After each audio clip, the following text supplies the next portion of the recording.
Mais c'est parce que je suis pas vue, dans le fond. Fait que ça m'a rassurée vraiment beaucoup, je te dirais, là, mon petit 15$, là, ça m'a comme aidé à faire comme, OK, bon, avec ce type de communication-là, tu es sur la bonne voie. Maintenant, il faut que je sois vue. Il faut que je trouve les gens qui sont intéressés à ça. Puis, le défi va toujours être dans, bon, ben, OK, qu'est-ce qu'on décide d'investir financièrement? Ici votre hôtesse Amélie Delebel et je suis très heureuse de vous accueillir sur le podcast Athlète Entrepreneur qui met en évidence des parcours inspirants d'athlètes ou d'anciens athlètes de haut niveau qui se sont tournés vers le milieu entrepreneurial. Ce rendez-vous hebdomadaire vous présente des entrevues qui seront vous motiver à atteindre votre plein potentiel. C'est parti! Bonjour, je suis très heureuse de vous accueillir pour cette deuxième saison de mon podcast Athlète Entrepreneur lors de cet épisode 161 pour la deuxième et dernière partie sur la performance humaine pour repousser les limites avec Geneviève Desmarquis de la zone Performance. En lien justement avec le monde du fitness et du sport, je vous présente LeadFox, une entreprise québécoise qui a à cœur le développement des entreprises du monde du fitness au Québec. En effet, cette entreprise propose le seul logiciel offrant des campagnes marketing dédiées aux clubs de fitness. Le tout personnalisé en quelques clics. Leur équipe d'experts a déjà fait le travail pour vous. Découvrez tout leur modèle de campagne marketing en profitant de 14 jours d'essai gratuit au ameliedelebel.com/leadfox, LEADFOX. Dans la deuxième et dernière partie de cette entrevue avec la maman entrepreneur Geneviève Desmarquis, il est surtout question de la gestion de la vie à la maison avec un enfant quand nous sommes des parents entrepreneurs. Elle nous partage également ses enseignements des dernières années ainsi que ses objectifs pour 2022 avec la zone performance, mais également au niveau personnel. Sans plus attendre, je vous laisse à la suite de cet entretien. Bonne écoute! Je trouve ça super intéressant que tu le dis parce que là, quand tu dis, bon, ben là, moi, mais maintenant, notre entreprise est en ligne, on veut développer notre marque sur le web, en tout cas, du moins pour commencer. Donc, on doit y être et on va prendre le temps de le faire. Je pense que tu as dit quand même un élément important, c'est que souvent, c'est ça, on est tellement, tu l'as dit, tu es entrepreneur, tu passes à plein de choses. Puis là, si tu apprends le marketing, bon, mais des fois, il y en a qui apprennent la comptabilité aussi. Puis en plus de tout ce qui est à côté, toutes les tâches. Puis c'est ça, surtout au départ, mais on essaie de tout faire nous-mêmes. Donc, prendre le temps de le faire. Puis c'est ça, comme tu mentionnais, effectivement, des essais-erreurs. Puis ce qui aide aussi quand on... En tout cas, j'aime ça l'expression de dire quand on se met les mains dedans, c'est que si jamais il arrive un moment où justement c'est le temps de déléguer, bon, mais tu le sais, qu'est-ce qu'il y en est aussi, tu sais exactement Ouais. quoi déléguer, qu'est-ce que tu veux, qu'est-ce que tu t'attends un peu comme résultat. Donc, ça évite des fois peut-être un manque de confiance ou de s'attendre peut-être à des miracles juste parce qu'on délègue. Ou... Fait que je trouve ça quand même intéressant justement que tu comprennes en fait cet univers-là. Donc après ça, ça devient plus facile, c'est ça, même pour déléguer. Pour Je sais que déléguer, c'était peut-être ben, pas... exact. Parce que c'est sûr, si on sait mieux qu'est-ce qu'on veut, ça va être plus facile Ben oui. de le demander à quelqu'un d'autre. Puis ça me fait penser aussi, tu sais, des fois, on est un peu dans notre tête aussi, on se Ouais. comprend dans notre jargon, puis on se comprend dans nos projets, puis tu sais, surtout qu'on est assez passionnés, moi puis mon chum, de ce qu'on fait. Donc, des fois, c'est ça, tu sais, on est un peu dans notre tête, puis est-ce que les gens comprennent qu'est-ce qu'on dit? Est-ce que les gens aiment? Qu'est-ce qu'on a à offrir? Qu'est-ce que nous, on traite pour faire? Puis qu'on pense qui pourrait être intéressant pour les gens avec nos expériences, mais aussi nos observations, puis ce que les gens nous transmettent comme info. Ben là, tu sais, nous, on va avoir les idées, on dit, OK, ça va les aider, tout ça, mais est-ce que c'est ça que les gens veulent? Tu sais, des fois, on vient mêler de tout ça. Fait que là, il y a tout le OK, j'ai un super beau plan, puis ma feuille est prête. Puis des fois, on livre le contenu, puis ça n'a pas vraiment, il n'y a pas vraiment de réaction, mettons. Ou, puis là, c'est toute l'idée de est-ce que c'est parce que c'est pas intéressant? Est-ce que c'est parce que j'ai pas été vue? Parce que ça aussi, que là, on découvre aussi encore plus dernièrement, c'est le fameux algorithme. Ben Tout oui. là, cet aspect-là OK, bon, est-ce qu'on a été vu ou non? Puis bref, c'est ça, tu sais, beaucoup l'idée de c'est une chose d'avoir des idées puis de penser que ça peut être intéressant, mais d'aller vraiment chercher aussi l'intérêt des gens. Puis dans le fond, au final, moi, j'ai toujours dit que c'était beaucoup un travail d'équipe dans le travail qu'on fait. C'est nous, on fait les choses pour les gens. On veut leur réussite, on veut qu'ils atteignent leurs objectifs. Fait que plus les gens nous donnent du jus, plus les gens nous disent qu'est-ce qu'ils veulent, qu'est-ce qu'ils aiment, plus nous, Ben on oui. adapte parce qu'on le fait pas pour nous. On va souvent faire des références sur notre expérience. Oui, ça, c'est une chose qui me permet, je pense, d'avoir euh, plus d'idées de ce que les gens peuvent vivre ou de pouvoir, bref, utiliser aussi ces informations-là. Mais on ne le fait pas pour nous, cette partie-là, même si des fois, ça peut être mélangé entre notre expérience perso et ce qu'on fait vivre aux gens. Là. Ben Mais, oui.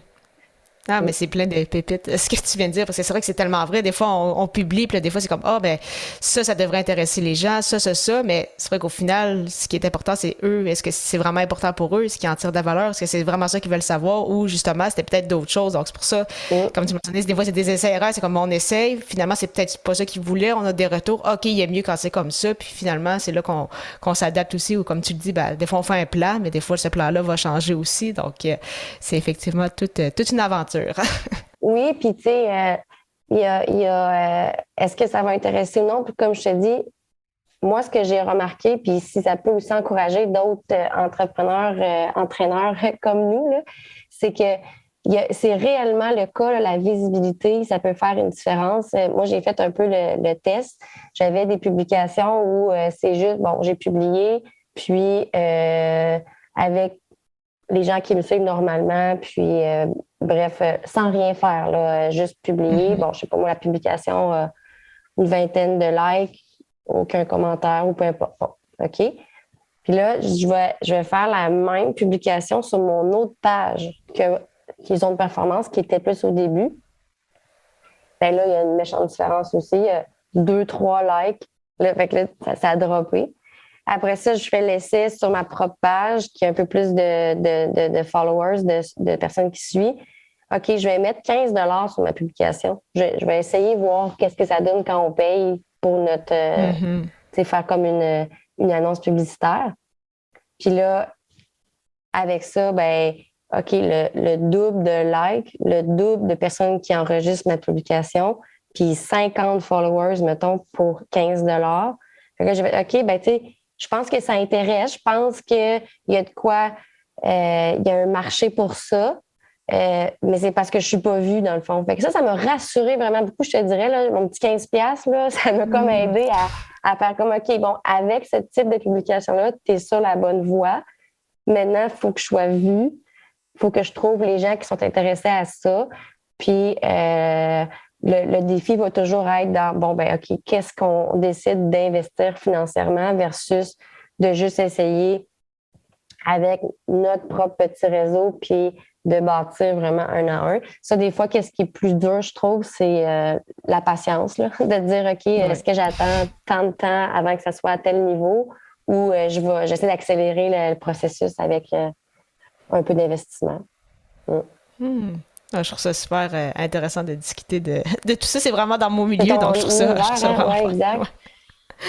Ouais. Tu parlais justement que avec ton conjoint, c'est ça, vous êtes très impliqués. Là, il y a eu la naissance de ton fils. Là. Tu parlais, c'est ça, de Zone Performance qui est votre projet, mais tu es également, c'est ça, entraîneur. Là, il y a aussi la boutique en ligne qui est revenue. Est-ce que tu as des conseils, parce que je sais que c'est le cas de beaucoup d'entrepreneurs qui nous écoutent, est-ce que tu as des conseils pour aider justement à concilier ça, vie familiale, puis le côté un peu affaires, surtout quand les deux conjoints sont entrepreneurs? Je pense pas avoir de conseils magiques, là, parce qu'on est, je te dirais, encore, même si notre fils est quand même 1 an et demi, ça fait quand même plusieurs mois qu'on jongle avec cette nouvelle réalité-là. Mais je pense que ce que nous, on se rend compte, c'est beaucoup ça revient toujours à ça, à la communication, le travail d'équipe, puis se faire un petit peu des relais, c'est de dire, OK, là, on définit des moments. Je te donne un exemple. Nous, on est dans un condo sur un étage. Notre milieu de travail est devenu le salon cuisine. Mais là, avec notre fils, des fois, ben, tu sais, qu'il soit à nous voir en train d'être à l'ordinateur, on n'aime pas ça. Donc là, bon, ben, on va s'acheter un bureau qu'on va mettre dans notre chambre. Fait que, tu sais, voir comment on peut utiliser notre environnement différemment, comment on peut faire il y a la gestion du temps, mais il y a aussi l'endroit où on fait les choses. Si on a besoin, mettons, de travailler pendant que notre fils est à la maison, puis qu'un ou l'autre est avec lui, bien juste de quand même essayer de faire un environnement qui va être facilitable pour la personne qui a travaillé entre nous deux, mais aussi que notre fils ne soit pas toujours à nous voir être en train de travailler. Parce que ça, c'est important pour nous, qu'il ne soit pas toujours devant des gens à l'écran, surtout que là, on travaille à l'écran plus que jamais. Oui.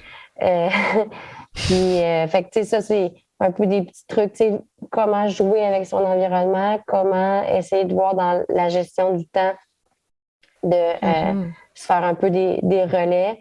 Mais aussi, je pense, c'est parce qu'on est les deux, comme tu dis, là, les deux un peu dans cet aspect-là, pour qu'on partage beaucoup de choses. Tu sais, on partage notre vie, notre vie personnelle puis professionnelle. Fait qu'on se fait des rappels nous-mêmes, là, c'est time out, puis on est en mode famille, puis on pense pas au site web ou à faire une annonce de ci ou une publication de ça. Fait que, mais tu sais, c'est encore une fois, c'est de la jonglerie. Il y a des bonnes journées, des moins bonnes journées, puis somme toute, ce qui est le fun, c'est que mettons qu'on se rappelle des premiers mois, on se sent beaucoup plus en contrôle quand même là. Puis je pense aussi se laisser du temps. Moi, c'est ce que j'aurais peut-être à dire aux gens qui ont à concilier avec la famille, là, c'est que surtout dans le contexte de la pandémie, tu sais, puis nous, on a aussi le contexte d'immigration de mon chum. Fait qu'il y a tellement de choses en même temps que là, tu sais, faut être bienveillant, je dirais, envers nous-mêmes, essayer d'être, oui, on est résilient, c'est une chose, mais vraiment de ne pas avoir des attentes trop grandes non plus envers nous-mêmes. Puis moi, j'ai changé aussi mon repère de ces temps d'heures que je faisais avant. Maintenant, je fais plus, j'en fais plus des 12 heures. Là. Je fais des bonnes journées de travail, mais j'ai aussi décidé d'être maman. Fait que c'est correct. Je vais arrêter. Puis là, je vais avoir comme 6 heures dans telle partie de journée. Après ça, il y a un 4 heures qu'il n'y a plus rien qui se passe au niveau du travail parce que je fais avec mon fils, je fais le souper ou quoi que ce soit. Puis d'apprécier ça, dans le fond aussi. Là. Moi, je pense que c'est même une aide là, d'avoir des fois mon fils parce qu'on est tellement des passionnés, des gens dans le travail, que je suis aussi contente qu'ils me sortent de ça. Des fois, ça me fait du bien là, de dire j'ai une raison, tabarouette, de me décrocher de la job puis tout ça. Là. J'ai mon fils, puis je vais me rouler par terre, puis je suis contente. Là, tu sais. Ouais, j'aime beaucoup ça, c'est ça, il n'y a pas de solution miracle, mais c'est le fun ça de voir c'est ça que c'est au fil du temps de s'adapter, puis comme tu disais, surtout être bienveillant envers soi-même. Je pense que c'est important de le rementionner parce que c'est ça, on se met énormément de pression quand on est à son compte, quand on est entrepreneur, puis on veut tout faire, puis là, comme tu le dis, des fois on fait des journées de 12 heures, mais est-ce qu'on est vraiment aussi plus productif quand on travaille vraiment 12 heures par jour? Ça aussi, ça serait un autre débat. Là. Une autre bonne question, oui. Ouais. OK, je trouve ça intéressant. Puis, justement, depuis toutes ces années-là, c'est quoi que tu retiens le plus de ton parcours entrepreneurial depuis justement toutes ces années? Et c'est tellement une bonne question. En fait, une question très difficile parce qu'en dirait, je me sens tellement dans l'action, là, comme je me sens, là, je nage fort. Là, fait qu'on dirait, là, je suis pas dans une position actuellement d'un grand recul. Mais c'est sûr que je pense que ce qu'on vit quand même en ce moment, parce que, je dirais que le sentiment qu'on a dernièrement, on est un peu mélangé entre, oui, d'accepter qu'il y a des choses qui sont en démarrage parce qu'on a replacé des choses, on a commencé des nouveaux services. Donc, mais ça fait plus de 10 ans, les deux, qu'on fait notre travail, puis qu'on est professionnel dans ce qu'on fait. Donc, il y a aussi l'espèce de sentiment de mais non, je ne suis pas une débutante, là, fait que c'est tannant, ce sentiment-là, des fois, de se sentir en démarrage alors qu'on n'est pas en démarrage. Donc, cette espèce d'acceptation-là des phases, puis d'avoir parfois,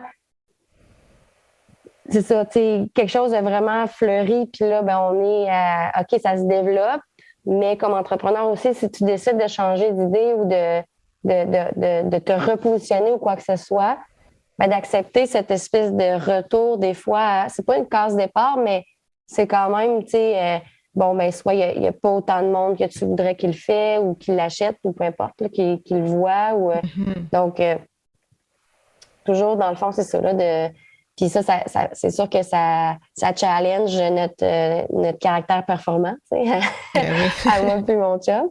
Fait que, ouais, je pense que c'est ça d'accepter les bons coups et les moins bons coups. Puis de voir quand même que un chemin parcouru, tu sais, admettons, en termes de résultats, comme je te dis, peut-être en termes de volume, la vente de programmes qu'on vend ou quelque chose qui est plus relié à des résultats, on n'est pas encore là où j'aimerais. Mais d'avoir l'image de marque qu'on a bâtie, le système de performance qu'on a bâti avec les 5 éléments, le e-book qu'on a écrit avec ça, qui est notre différenciation, puis qui est des choses qu'on a dans notre tête depuis des années, là, je te parle de depuis 2013, 2014, c'est des choses que, OK, la sphère globale, tout ça, là, on a mis ça sur papier, on l'a écrit, c'est défini, c'est prêt à livrer. Ça aussi, c'est comme énorme. C'est juste que c'est pas encore de dire est-ce que je me fais payer pour? Non. Sauf que le chemin parcouru en développement d'affaires puis en bâtir notre marque ou ce qu'on a éventuellement à livrer, c'est énorme. Fait que c'est juste que c'est ça, il faut comme des fois un peu comme je le dis à mes athlètes, la différence entre les résultats puis la performance. Un résultat, c'est carrément, t'es-tu arrivé premier, deuxième, troisième, mais la performance, c'est comment ça s'est livré, c'est quoi qui a évolué, comment tu te sens par rapport à comment ça s'est fait. Fait que, voilà. Je trouve ça super intéressant parce que des fois, comme dans le sport, des fois, tu as une moins bonne journée, mais bizarrement, ça fonctionne quand même bien. Puis là, d'autres fois, tu as l'impression d'avoir fait une super belle performance, mais tu n'as pas le résultat souhaité parce que soit il y a quelque chose qui est arrivé, soit l'adversaire était peut-être vraiment meilleur que soi. Puis tu parles, c'est ça, des fois un peu comme faire 2 pas en arrière pour après ça mieux réavancer, mais c'est un peu ça en business aussi. De ce que je vois, c'est que là, vous mettez vraiment plus comme les pierres, la structure commence à être de plus en plus solide. Ouais. Donc là, c'est pour ça que ça prend des fois plus de temps, ou c'est ça, des fois on se dit, on dirait qu'on n'avance pas, même qu'on recule, mais en fait, c'est ça, c'est que là, les fondations sont faites, puis là, au fil du temps, ça va simplement, en fait, monter, mais c'est ça, c'est de se donner le courage puis le temps, en fait, de continuer, parce que là, on sait que les bases sont faites, mais c'est ça, se donner le temps, ben oui, c'est ça. La patience, c'est une vertu, comme on dit. Oui, vraiment. Pour 2022, ce serait quoi tes objectifs avec Zone Performance, mais également avec la création de contenu au niveau personnel? Est-ce que tu en as défini quelques-uns? Oui, ben, tu parlais un peu de placer les fondations. Nous, c'est ce qu'on a l'impression d'avoir fait justement les 2 dernières années. Ça a été beaucoup les fondations. Puis nous, tu sais, on travaille souvent, je fais beaucoup de références avec l'entraînement, là, mais en entraînement, tu sais, mettons qu'on a une phase de plus un cycle là, fondation, accumulation, intensification. C'est beaucoup comment on va travailler en entraînement. Puis là, ben, une fois qu'on a fini ça, ben, on peut recommencer. On replace des fondations, on ajoute de la nouveauté, tout ça. On cumule plus de volume. Puis après ça, on baisse un peu le volume, on augmente l'intensité. Fait qu'on est comme un peu tout le temps avec ce minding-là, de cycle. Puis pour 2022, ta question, ben là, on se sent dans la phase d'accumulation. C'est pas pour rien qu'on est hyper présent en ligne puis que je mets beaucoup d'heures. C'est que là, on se dit, bon, ben c'est l'année que ça va être du volume. On va en mettre des heures. On veut trouver du monde. On veut rejoindre beaucoup de personnes. On veut aider beaucoup de personnes. Fait qu'on est vraiment dans l'idée d'accumulation, de multiplier les actions aussi. C'est ça, on l'a écrit notre système, on l'a écrit on sait qu'est-ce qu'on veut faire comme service. Fait que maintenant, c'est action, action, action, action. Puis après ça, ben on verra pour la suite, mais là, on va être dans intensifier, peut-être un peu moins de volume, être plus précis dans qu'est-ce qu'on va, on va offrir. Mais tu sais, comme tu le disais aussi tantôt, il faut des fois juste s'essayer, c'est pas une science exacte, c'est le marketing. Donc là, avec la réponse aussi des gens par rapport à qu'est-ce qu'on fait, ben, on va essayer de sonder parfois aussi. Ben, là, après ça, on pourra préciser. Mais pour 2022, là, c'est vraiment essayons, soyons en action, puis vraiment rentrer pas en communication, mais en relation avec des gens. Là, vraiment de faire des rencontres, puis de trouver notre audience, notre communauté qui a envie d'embarquer dans ça. Là. Mm. C'est super intéressant, des beaux objectifs pour 2022. Avant de terminer donc officiellement l'entrevue, comme ça a été le cas il y a 3 ans pour notre première fois, Oui, quelques petites questions en rafale. OK. La première, c'est qui est ton idole, ton modèle? C'est une bonne question. Je ne sais pas si c'est peut-être plus, j'irais même vers mentor. Mhm. Je vais modifier ta question. C'est la personne avec qui je travaille depuis longtemps, Juliette Tran. Elle a été ma mentor quand j'étais aux études. Mais c'est un beau modèle pour moi. Une femme qui m'a inculqué beaucoup, beaucoup de belles valeurs humaines ou avec qui je travaille depuis plusieurs années, qui est elle-même entrepreneur. Euh, puis d'avoir vécu aussi la pandémie, de voir comment elle, euh, elle, euh, elle dirige le bateau qu'elle a. Je suis une personne très inspirante puis que j'apprécie beaucoup comme personne. Fait que c'est ça, il y a comme l'aspect de autant sur le volet professionnel que personnel, c'est une personne que je me tourne souvent vers elle. Mm. Mm. Quel est le meilleur conseil entrepreneurial que tu as reçu? Le meilleur conseil entrepreneurial. Mm.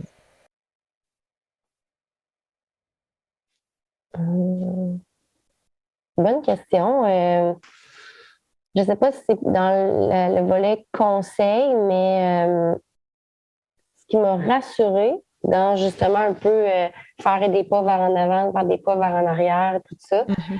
euh, c'est quand les gens te parlent de là où ils en sont, puis qu'ils nous disent des fois, ah, mais tu sais, mon projet de départ, c'était pas ça, puis ça n'a pas vraiment fonctionné. Ou, ça m'a comme aidé comme entrepreneur, là, de quand la personne me parle que le projet qu'elle a aujourd'hui, puis que nous, on voit qui est comme tout beau, puis qui est wow, puis qui est gros, ça n'a Mhm. pas commencé comme ça. Il y a eu un début différent. Le projet ne s'appelait pas comme ça. Euh, je pense, moi, ça m'a beaucoup aidé comme entrepreneur à justement accepter. Moi, c'est ça qui est arrivé quand même. Bon, c'est tel nom, après ça, tel projet. Finalement, OK, on raboute ça ici, on fait ça de telle autre façon. Mhm. Mais aujourd'hui, tu sais, là, tu le vois un peu derrière, là, tu sais, Oui. le logo Zone Performance, puis ce nom-là, l'univers qu'on crée, on se le dit à tous les jours, moi et mon chum, depuis qu'on l'a un peu plus lancé public. C'est ça, c'est notre projet de vie. On est content. Ça fait tellement de sens, tu sais. Fait que, mais il a fallu qu'on passe par les étapes d'avant, tu sais, puis les autres non, puis les autres projets, puis les autres ci, puis les autres ça. Mm. Mm. Une dernière petite question, peut-être un peu plus facile, mais quel est ton réseau social préféré? Réseau social préféré, bonne question. Je pense que là, je commence un peu plus à apprécier Instagram. Euh, en fait, j'en utilise pas 1 million. Tu sais. Moi, j'utilise Facebook puis Instagram. TikTok, peut-être un peu vieille ou juste, j'ai pas eu encore d'intérêt à regarder ça. Snapchat, je l'utilise pas non plus. Fait que Facebook, il y a un aspect j'aime qui est plus, il y a un certain réseau de personnes plus large, je te dirais, que je vais pouvoir communiquer, tu sais, des gens Mhm. de plusieurs générations ou il y a quelque chose dans les relations humaines que je trouve ça le fun parce que c'est comme s'il y a un certain type de personne qui est là. Instagram, c'est plus de, j'aime bien les fonctionnalités, tu sais, Ouais. bon, c'est sûr, maintenant, il y a des stories aussi sur Facebook, mais tu sais, de venir regarder en rafale des choses, tu sais, des endroits que j'aime suivre, comme Prehab Guys ou Rehab You. Bref, les choses soient, tu sais, sur Facebook, je vais moins regarder les choses professionnelles ou qui vont m'inspirer pour le travail, tandis qu'il y a comme un Mhm. aspect rapide sur Instagram, puis d'aller regarder les publications que je trouve le Mm. fun, tu sais, pour être inspiré dans le day-to-day ou des choses comme ça, là. Mm. Mm. Ah, mais c'est super intéressant, mais merci beaucoup encore une fois, Geneviève, pour ton temps. C'était vraiment super intéressant, une très très belle entrevue. Ça a vraiment été le fun de te revoir. Donc, en souhaitant que la prochaine entrevue Pareillement. ne soit pas dans 3 ans. Ben Puis, oui, la meilleure des chances pour tes projets. merci beaucoup. Merci. Merci beaucoup encore une fois à Geneviève Desmarquis pour son temps et en souhaitant que vous ayez apprécié ce 161e épisode officiel d'Athlète Entrepreneur. Avant de vous laisser, je souhaitais présenter l'hébergeur francophone de podcast que j'utilise pour athlètes entrepreneurs et les médias sociaux en affaires, soit Ocha. Ocha est une plateforme francophone qui n'est pas qu'un hébergeur de podcast, mais aussi un outil marketing qui vous permet, entre autres, de bâtir votre propre liste de courriels, de générer des audiogrammes et de planifier vos publications sur les réseaux sociaux. Pour l'essayer à votre tour, profitez d'un essai gratuit de 2 semaines au amiedelabel.com/Ocha, AUSHA. Je vous donne rendez-vous à l'épisode 162 pour mon entrevue avec l'Olympienne Joanie Fortin, qui faisait partie de l'équipe de nage synchronisée qui a terminé 4e aux Jeux olympiques de Londres en 2012. Ne manquez pas ça!